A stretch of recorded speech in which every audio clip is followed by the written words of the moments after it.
Hi, I'm Joe, and this is the Decahedron RPG Podcast.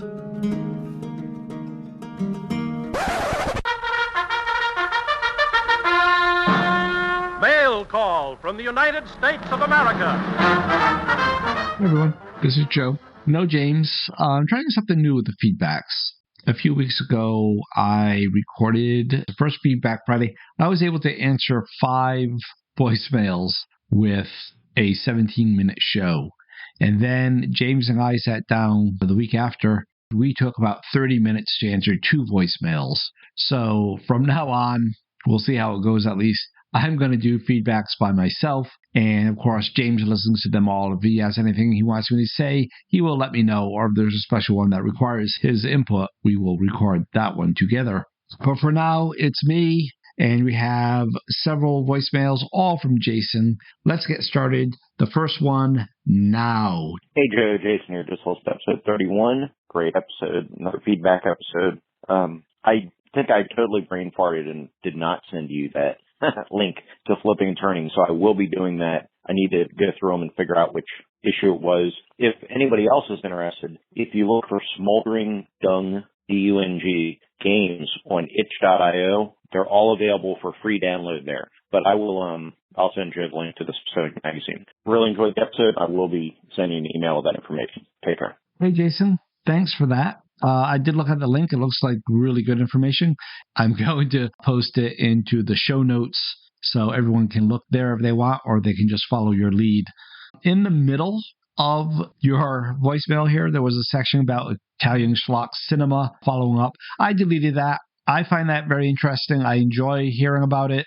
I don't think it's quite on topic for the Decahedron RPG podcast, so I took it out. But by all means, feel free to talk. I'll talk cinema with you any day of the week, dude. By the way, Jason is from the Nerds RPG Variety Cast, and it's a great podcast. And what I like about his podcast that differentiates it from most others is a lot of the time he does media and how that media influences gaming. Like a few months ago, he did espionage movies. This month, March 2023, if you're listening to this in the future. But this month he's doing martial arts for March, which I really don't have a lot to say about because I'm not a martial arts movie type guy. But yeah, if you're interested in media and or gaming, especially the two of them together, by all means, check out Jason's podcast, the Nerds RPG Variety Cast.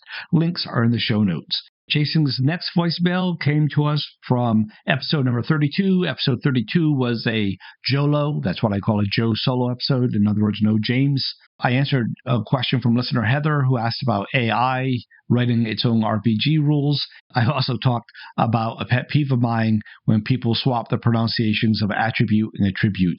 Let's listen to what Jason had to say.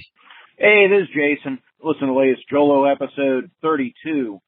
I am not a lawyer either, but what you said about AI-generated games makes sense in that, you know, where that stands. And I also want to say that I honestly never think about the difference between nouns and verbs when I pronounce them. And now I'm horrified that I never think about that. And I'm going to try to think about that before I record again. Thank you for bringing that up and showing how uneducated I am. Anyway, take care. Great job. Talk to you soon. Hey, Jason. Thanks for that. Yeah, about the attribute, noun, verb thing, I don't think anybody ever thinks about it. I don't think about it. In fact, the first time I heard it, I was like, why is that wrong? Why does that sound wrong to my ears? And I had to actually go down a rabbit hole to figure out that it was, well, I knew that, you know, they were using it. They were using the verb pronunciation instead of the noun pronunciation. But I was like, wow, why are they pronounced differently? And going down that rabbit hole, I found all the other examples. I am a bit of an English nerd. I like English. Etymology is one of my, I don't know, I would call it a hobby, but I love looking up the origins of words and stuff like that. And so, yeah, that was that. All right, let's listen to Jason's next voicemail. This one is from episode number 33, which was another mail call episode. And here we go. Jason, take it away. Hey, guys. It's Jason. Just listened to episode 33. and wanted to answer a couple questions you had. So as far as Advanced Dungeons and Dragons and the DMG on page 121, first column, third paragraph, it talks about the XP for magic items. And I could have explained that better, I think, in my call, so I apologize for sowing confusion. But I'll just go ahead and read this paragraph, so you'll have to parse Gygaxian here. The suggested experience point value are for characters who keep the item. Gold piece sale values are the usual sums which characters will be paid for magic items, and if so sold, the XP award should be based on the selling price of the item, not the XP value. Also remember, a character is assumed to retain the item, thus getting a lower XP value for it if he or she sells it to another player character. So, yeah, there are two different values for experience points for magic items. Basically, there's an XP value listed if you keep it, or if you sell it, then you'll get XP equal to however much you got for it, which is basically what you guys said in the episode. Hey, Jason, thanks for looking that up. I had asked James to look it up before we recorded, but he was busy with the other stuff. Once you started reading all that, it all came flooding back to my memory. I was like, oh, yeah, I remember there were 2 columns in the DMG and all that stuff.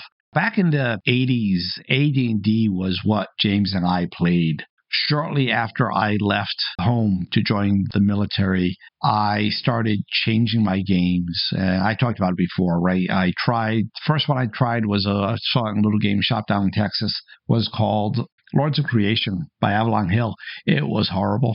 I don't recommend it. And I picked up Powers and Perils, and Powers and Perils I like a lot, but far too much crunch for me these days. Even back then, it had a lot of crunch. I wanted to get into Dragon Quest, but that was a bit after TSR had bought out SPI, and they threw that one under the rug because they didn't want more competition for D&D. Can't blame them for that from a business standpoint. But Powers and Perils, was written by Richard Snyder, and Richard Snyder worked with Dave Arneson on Adventures in Fantasy.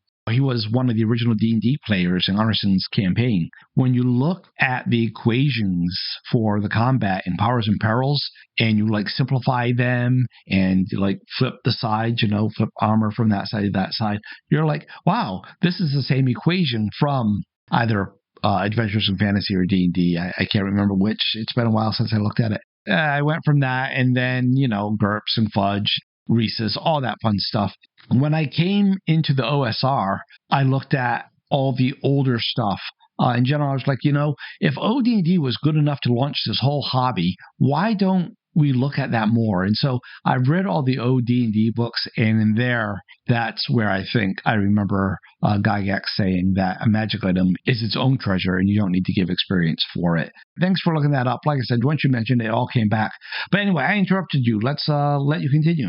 The other thing, as far as Hackmaster goes, the new version of Hackmaster, the 5e, I think that's called. You can get the base rules for free. It's a fair bit different. It goes on a count up system, kind of like Aces and Eights. I don't know if you played that, or kind of like GURPS as well, where GURPS is second by second, and you have actions that take multiple ticks or multiple seconds. It's actually really crunchy. It's an interesting system though. Way back in the distant past, on episode 143 of my show, I actually interviewed somebody about Hackmaster 5e. I played in their game. They're like an ambassador for Kenrico. They run a lot of games for people that are interested in the system, and their name is Eli. And you can go back and listen to that. I sent you a link to that in the show notes. Or I'm sorry, I sent you a link to that in an email I just sent you. But yeah, episode 143, way back in 2020, I actually interviewed somebody about the new Hackmaster. So hopefully that helps, and I will talk to you soon. Keep up the great work. Thanks for telling me about Hackmaster. I had asked the question in our last episode. You replied. Thank you for that. I really turned off my brain once you said it's very crunchy, because I loved crunch as a kid. These days, I am not a fan, and I'm not looking for a crunchy game. But the information is great, and I know other people like crunch, and by all means, I am posting that link that you sent me into our show notes. So if people don't want to look it up for themselves, they can go to the show notes and click the link there. Although in my experience, I don't think anybody actually looks at the show notes. I don't know. Maybe. Anyway, thanks for that. There is one more voicemail. Here we go. Hey guys, Jason here. Sorry for the late call. Just listened to your Sex and D&D episode. For some reason, my podcatcher didn't catch it initially, but I want to say that I'm with you. I am a fade to black kind of guy. Definitely there's times when it's appropriate in a game, whether you come up against succubus or somebody casts a charm person on you trying to get you to do something, and you role play a little bit of that out. But anything that actually, once you get to that physical contact stage in the bedroom, you just fade to black and you open up on the next scene. And I tend to run a lot of sword and sorcery games, but we've never seen the need to play out anything like that. So I don't think you have to do that at your table. Hey, Jason. So it sounds like we agree a lot about there, but it sounds like you might even take it a little bit further than I do, depending what you mean by we role play that out. Yeah, I wouldn't role play like anything even flirty with a player, be it male or female or whatever. It's just not something I would do. I would handle like haggling. I don't like haggling. I'm not very good at haggling in real life. So if a player says they want to haggle, we're just going to roll some dice. And likewise, if like a barmaid is going to flirt with one of the characters, I'm just saying, the barmaid is flirting with you. We are not going to role play that out other than the statement. But there was something that you said that triggered an interesting chain of thoughts in my brain. And I'm reaching out to a special guest to join me on the show to discuss that thought I had. And so I'm going to try to keep this voicemail where I won't forget it. And when I get that guest, provided that they come on, we're going to have a deeper discussion about a thought that you triggered. And I thank you for that. All right, I interrupted you. Let's listen to you continue. I am familiar with the Powered by Apocalypse stuff in Apocalypse World and whatnot. I haven't actually played that, so I can't comment on that. I've got a buddy, Joe Richter, who loves that game. He does the Hindsightless podcast. I'll have to get him to come on my show to talk about that sometime. Yeah, I don't have a lot of experience with the Powered by Apocalypse games. I've read a few of them, the exception being Dungeon World. I do enjoy Dungeon World. I like it a lot. No game is perfect, right? There's things I think could be better about it. But overall, I like it. It makes a very enjoyable play experience. I believe it's on our review list somewhere, so we will be talking about in depth. Unlike a lot of the other Powered by Apocalypse stuff, though, there are no sex moves in Dungeon World, and I think that's appropriate. And like I said, the other one I owned is called Mashed, about army hospitals during the Korean War, and that one unfortunately does have sex moves, and like I said, I think that one ruins the game for me. I think you had one more thing to say. And I'm glad you're listening to Real Play Games podcast. Great show. And I think they do a great job. It's one of the few actual plays I'll listen to because it's really entertaining. So I'm glad to hear you listen to that. Take care of yourselves. Keep up the great work. And I will talk to you soon. That was meant for James. He's the one that's listening to that. He heard it. He said thanks. Yeah, he does enjoy it. He enjoys lots of actual plays. The only one I've ever enjoyed, I said it before, was one called The Delvers. It was a family one, and I think a lot of what I liked about it was A, the family dynamic, and B, the fact that each episode was only 20 minutes long. They really edited the heck out of it and took away all the cruft, and I really appreciated that and made it enjoyable for me. And I've tried a few others. I haven't enjoyed them as much. Pretty much any podcast I see, if your run length is more than an hour, I am probably not going to start listening to your show. But that's me. Thanks for that, Jason. Everyone else, thanks for listening. Please do write in. I thrive on feedback. It makes the show better. It makes me feel like I have people listening, and it makes me very, very happy. So please keep listening. Please submit feedback. All the ways are in the little outro that you're about to hear, including the new way, which is sayhi.chat/decahedron. And you can leave a 60-second message there without needing to make a phone call or anything. Other than that, email feedback@decahedron.com or phone in the phone number, which you will hear in just a moment. Again, thanks for listening. We are all caught up on our feedback right now, but we have like 3 more episodes until next Friday coming out. So I am sure that we'll get more feedback coming in, and we will have another Feedback Friday next week. And again, thanks for listening and happy gaming. Bye.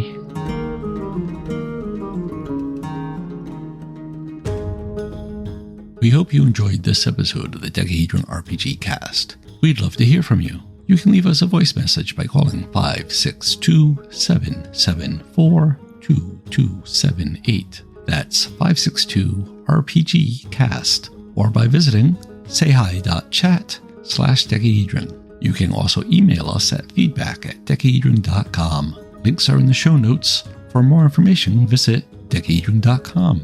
Remember that Decahedron is spelled with a K. Music is by Kevin MacLeod. Logos by Design Cat. Thanks again for listening, and until next time, keep those dice rolling.